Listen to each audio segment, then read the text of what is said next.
What is up sa inyo mga ma'am sir? It's your boy Sir Troy, and for today's video, nandito tayo ngayon sa Honda Motorista Motors dito sa Muñoz, Nueva Ecija. So si Honda Motorista Motors po ay Wheeltech din siya, pero pag Honda Motorista Motors ang tawag sa kanila. Okay, so ngayon pagdating sa panghanap buhay na motor, ang nilalagyan ng tricycle, kolong-kolong, pangmalakasan or pang mabibigatang kargahan, at the same time pang matipirang fuel consumption, alam naman natin na popular itong si TMX 125 Alpha pagdating sa mga ganyang trabaho or mga gawain ng mga motor.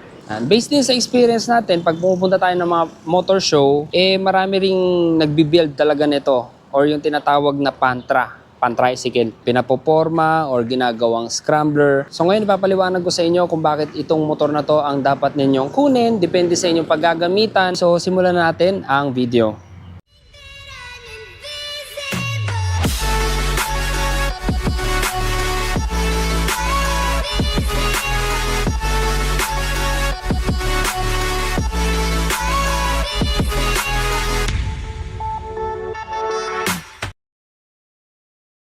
Okay, Honda TMX 125 Alpha. So, kung tatanungin niyo ako, nasa na nga ba yung dati nilang 155? Ako, hindi ko rin alam kung nasa na. Sana ibalik na nila, no? Pero ngayon kasi, dalawang klase yung ating TMX. Ito ngang TMX 125 Alpha at yung isa ay yung 150 na Supremo. So, titignan natin ngayon kung may mga nagbago ba sa kanya, magkano na yung presyo niya at paano maglabas dito sa Honda Motorista Motors. Pero bago ang lahat ng yon, i-walk around ko muna kayo sa motor na ito.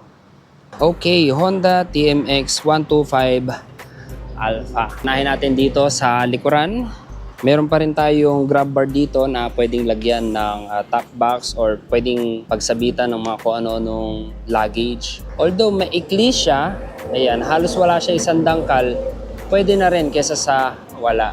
Sa mga ilaw natin, gamit pa rin natin dito ay mga malalaking bulb type. Malalaki naman yung kanyang mga box, kaya kapag tinapakan pa rin natin yung ating brake at ginamit natin ating mga turning signals, kitang-kita pa rin talaga ito sa daan. Sa ating plate holder naman, gamit lang din natin is itong kanyang brake light. Ayan, kaya may bakante rito sa baba, walang kulay pula. Yun yung pang-ilaw natin dito sa plate number. Sa kanya namang tail fender, ito lang po yung kanyang tail fender. Yung iba, dinudugtungan dito. Ayan, meron tayong mga butas dito para yung iba binibilan nila ng extension, no, dagdag tapaludo. So ito po ay steel, stainless steel. Isa rin sa mga alam kong binago ni Honda rito ay, alam ko galing yata ito ng 44 teeth na sprocket, ngayon ay 38 na lang. So binalance nila yung power, yung performance and efficiency. Ayan, sa pamamagitan ng pag-a-adjust nila sa kanyang sprocket. So yung ibang nire-review natin na Pantra or yung pan-tricycle, kadalasan apat na yung kanilang shock absorber. Pero dito kay TMX 125 Alpha, dalawa lang yung kanyang shock absorber. Although pwede pa rin natin siyang dagdagan dito, meron tayong slot dito, tsaka dito. Bibili na lang po kayo ng additional suspension natin. So gamit natin dito is shock absorber with coil spring. Dito naman, naka-spoke rims tayo. So kung ito, mabengkong nyo, repairable po ito, no? Pinapatorno lang siya, unlike sa mags. Pagka nabengkong yung mags natin, wala na, papalitan na. So ito, naka-design talaga pang hanap buhay, pang tricycle, pang kolong-kolong. Kasi meron siyang ganito dito, no? Meron siyang abang. And dito rin sa mga ibang parts kung saan idudugtong yung inyong sidecar or kolong-kolong. So size ng gulong natin dito sa likod, 2.75 rim 18. Naka-radial tires at ganito po yung standard issue na gulong. Maraming grooves. Parang naka-semi-black tires na nga rin siya kung tutusin. Braking system natin, naka-brake drum pa rin siya. Swing arm natin, tubular. May chain guard siya. Ayan ang kanyang chain. So foot peg natin for OBR. Round siya, hindi siya yung mga ganito. May goma siya, paikot. At makapal yung kanyang rubber. So may side stand, center stand. Ating transmission pedal, traditional, merong harap at likod. So ito, 5-speed, constant mesh. Sa atin namang footrest, ayan, makapal yung rubber para hindi nyo masyadong maramdaman yung vibration ng engine. So carburetor type, CDI pa rin siya. Overhead valve po siya, hindi siya overhead cam. Push rod pa rin po yung gamit nila dito sa loob ng kanyang engine. So mamaya pupuntahan natin yung kanyang engine specifications ano. And then ito yung sa fuel, yung kanyang parang vacuum para hihigupin yung gasolina rito. Hindi lang siya basta by gravity pumupunta sa carburetor. Ito yung purpose nung parang maliit na box na to dito. Ito yung kanyang vacuum. So dito naman, telescopic suspension, wala siyang sleeves, kulay silver yung kanyang dito, yung outer tube, stainless steel yung kanyang tapaludo, mahaba na rin ano, at saktong-sakto lang na nakatukop or nakaakap sa gulong. So drum brake din, yung kanyang braking system sa harap, rim 18 din to, I think 2.5 rim 18, tube type at naka-spoke rims. Dito naman sa harapan natin yung mga ilaw. Ito, traditional ito. Ito yung iconic headlight ng mga TMX, ano, yung square. Tapos ating mga turning signals, bulb type, lahat. And then meron tayong logo ng Honda rito. Dito naman sa ating instrumentation, basic lang lahat ng nandito. Analog speedometer, analog tachometer. So ito kompleto, may speedometer siya, tsaka tachometer. And then yung mga light indicators niya. Turning signals, neutral, high and low beam, and then yung ating mga gear indicator. 1, 2, 3, 4, 5. And then yung total odometer. So dito sa kaliwa, yung ating clutch, high and low beam, turning signals, horn. Wala siyang light switch, ano? Automatic yung kanyang ilaw. Once na pinandar ninyo ang motor, naka-under na rin ang ilaw, pati yung brake light sa likod. So electric starter button dito at front brake. Sa atin namang handlebar grip, iba yung design nito compared do sa ating mga scooter sa click, sa beat, ano. And then yung kanyang bar and slider, ayan, naka-chrome, no, matigas, hindi siya plastic. Maporma pa nga yung kanyang slider, no. So makapit na rin, although hindi siya ganong kalagkit kagaya ng mga nasa scooter natin, pwede na, magtatagal na rin ito. Yung kanyang handlebar naman, hindi siya tapered. Ano lang siya, para siyang dimedya na naka-bend or naka-mid-rise. Ating mechanical key, and then ito yung ating susi. Maliit lang yung ating susi na may Honda na logo. Sa ating upuan, ayan, malaki. Mukhang makapal tignan. Alam naman natin na si Honda, napaka-generous pagdating sa mga seat cushion. Makapal, malapad, maganda yung seat cover. Yung seat cover natin, hindi siya totally leather. Synthetic leather lang siya. Ayan, naka-stitch dito sa gilid, ano. Tapos makapal at napakalambot. Kahit malubak ka rito ng malalim-lalim or kahit gawin mo ng 4 yung kanyang suspension, pag natalbog ka sa mga kaldag, hindi mo masyadong mararamdaman or hindi masakit sa puson kasi makapal yung kanyang seat cushion. Sa atin namang paint job, glossy red. Merong sticker ng Honda rito. So available siya sa 3 kulay, glossy red, glossy black, and matte gray.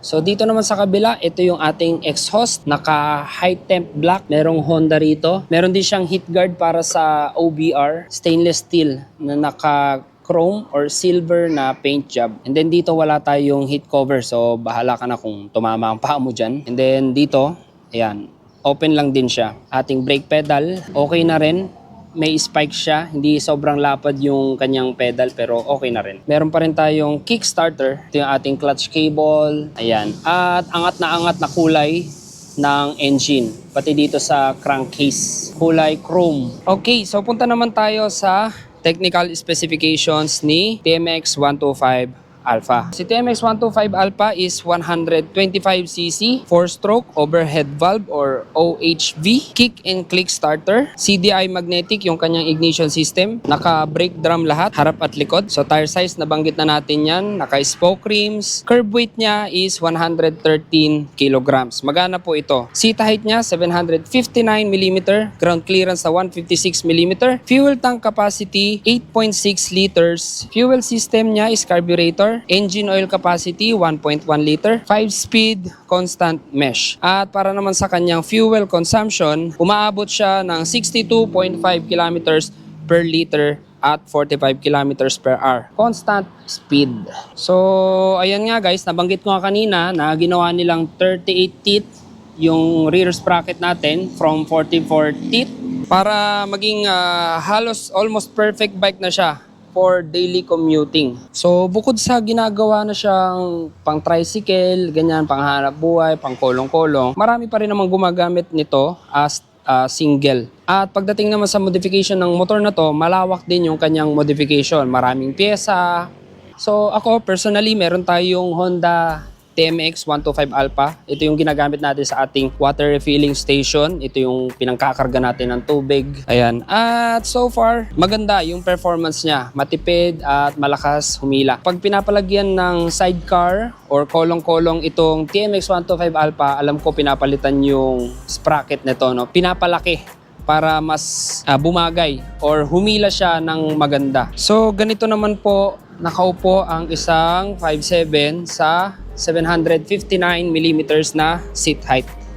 Lambot na suspension. So kung ito ay pang-araw-araw mo na service, relax ang kamay dito kasi unat at mataas. Hindi sobrang lapad na handlebar, hindi mahirap iliko, no?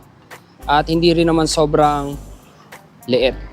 So pagdating sa high speed, I think tumatakbo rin naman ito ng 80 to 90 kilometers per hour. Depende sa set ninyo, depende sa kung paano nyo siya set up, like sa sprocket or kung may gagawin kayo sa kanyang engine. Sa braking power niya, sapat na rin itong mga brake drums na to. Malalaki yung kanyang mga brake drum, ano? So ayan po, kung paano nyo po nakikita yung paa natin sa kanan, ganun din po sa kaliwa. Flat foot po tayo, kaya pa nating tumayo.